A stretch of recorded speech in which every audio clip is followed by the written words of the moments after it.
Welcome to பெரு review.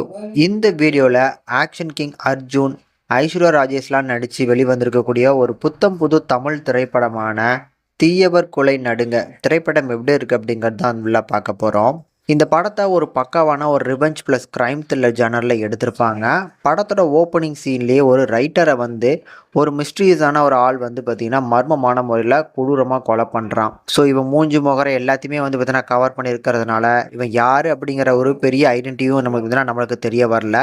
இப்படிப்பட்ட சுச்சுவேஷனில் தான் இதை ஒரு ஆக்சிடென்ட் கேஸாக பார்த்திங்கன்னா நம்ம கதாநாயகன் ஆக்ஷன் கிங் அர்ஜுன் பார்த்திங்கன்னா அந்த கேஸை எடுக்கிறாரு.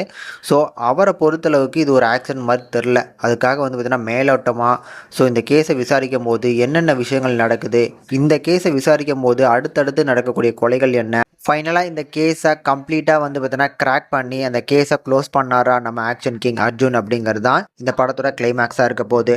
அதில் இந்த படத்தை பொறுத்தளவுக்கு எப்படி இருந்துச்சு அப்படின்னா பார்க்கறதுக்கு ஓரளவுக்கு நல்லாவே எடுத்துருக்குறாங்க.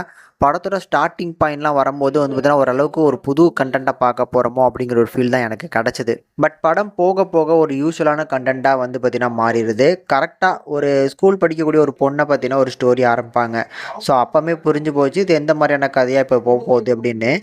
இந்த மாதிரி செகண்ட் ஹாஃப் கொஞ்சம் ஒரு ஈஸியாக ப்ரிடிக்ட் பண்ணுற மாதிரி இருக்குது. ஃபஸ்ட் ஹாஃப்லேயுமே பார்த்தீங்கன்னா அந்த கில்லர் யாராக இருக்கும் அப்படிங்கிறத நான் ஆரம்பத்திலே கெஸ் பண்ணிட்டேன். மோஸ்ட் ஆஃப் த பீப்புள் நீங்களுமே பார்க்கும்போது கண்டுபிடிச்சிருவீங்க இவங்களாக தான் இருக்கும் அப்படின்னு.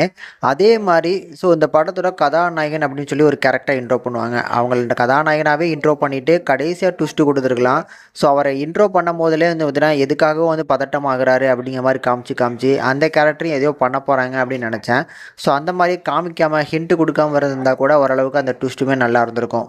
மொத்தத்தில் ஒரு நல்ல படம், ஒரு நல்ல ஸ்டார்டிங் பாயிண்ட் இருந்துச்சு. ஆனால் ஒரு நல்ல ஒரு செகண்ட் ஹாஃப் இல்லாதனால பார்க்கறதுக்கு ரொம்ப சுமாராக இருக்குது. முடிஞ்சால் ட்ரை பண்ணி பாருங்கள்.